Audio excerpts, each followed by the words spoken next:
Each school needs to be resolved in its true form. Many pointers, not the least being the general confusion within the church regarding prophetic interpretation, indicate that each school must be reconciled to the one truth. Since each has encapsulated varying amounts of correctness, the authors have sought to resolve each to its true form, i.e., that which agrees with the Spirit of God. Received tradition points to the need to have a coherent whole where the differing interpretations are resolved and confusion is dispelled.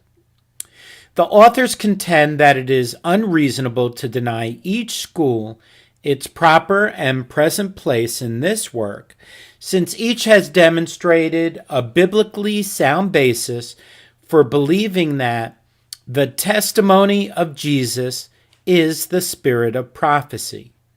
Revelation 19:10b. This measures rightly with the principle that the true form of prophetic interpretation is both attainable and agreeable to the truth that the Spirit of God has been speaking to his people. No man speaking by the Spirit of God calleth Jesus accursed. See 1 Corinthians 12:3. One of the author's aims in this work has been that the vast body of historicist works be considered, weighed, and refined. This has not been done haphazardly, but rather methodically, with adherence to the same principles involved in the making of the Textus Receptus, King James Bible, and Pure Cambridge Edition. In this way, the mistaken aspects of the received classical form of historicism can be stripped away. The following list will suffice to show that discipline was applied in looking at the evidence with respect to historicist works. 1. God's truth is self-powered and self-evident to believers. 2. Divine providence has been and still is working throughout history. 3.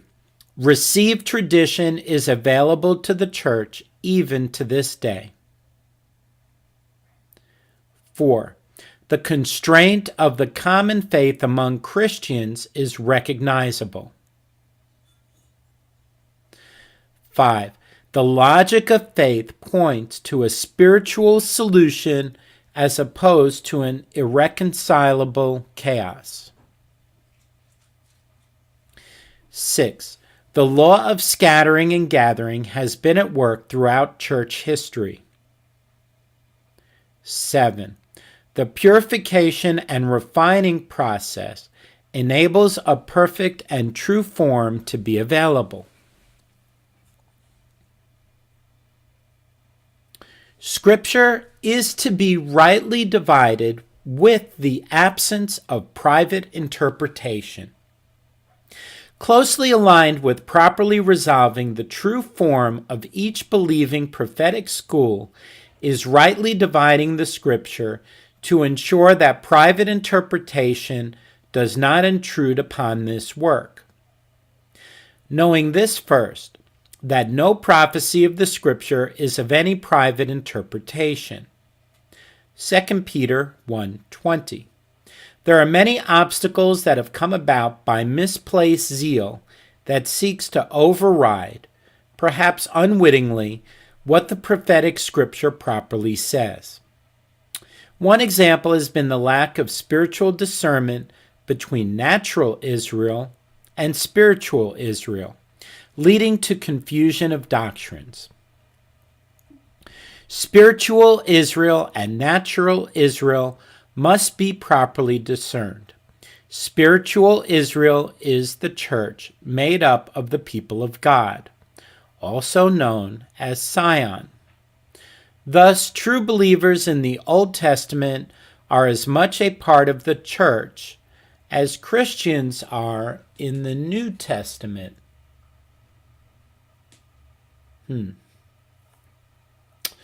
Great damage has been done to proper interpretation of prophetic scriptures by neglecting the proper discernment of this fact.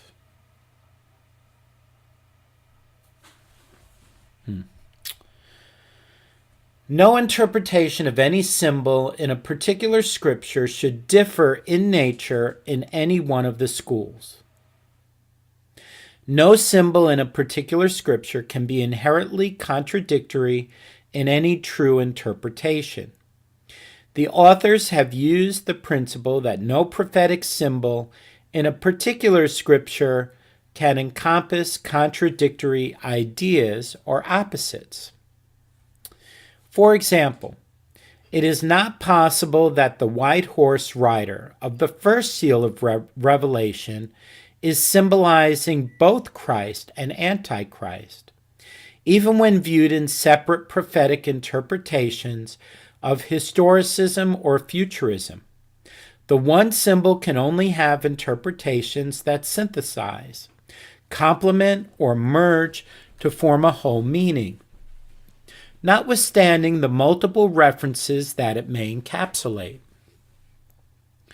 Gainsayers could wrongly object that the symbol of the lion is used at one time for Christ and at another time for Satan. But readers will notice that it is never in one particular scripture reference alone that this is so. Since much prophetic scripture is couched in symbolism, the authors have been very diligent to adhere to this principle in order to give a coherent viewpoint as to what the prophetic scriptures reveal.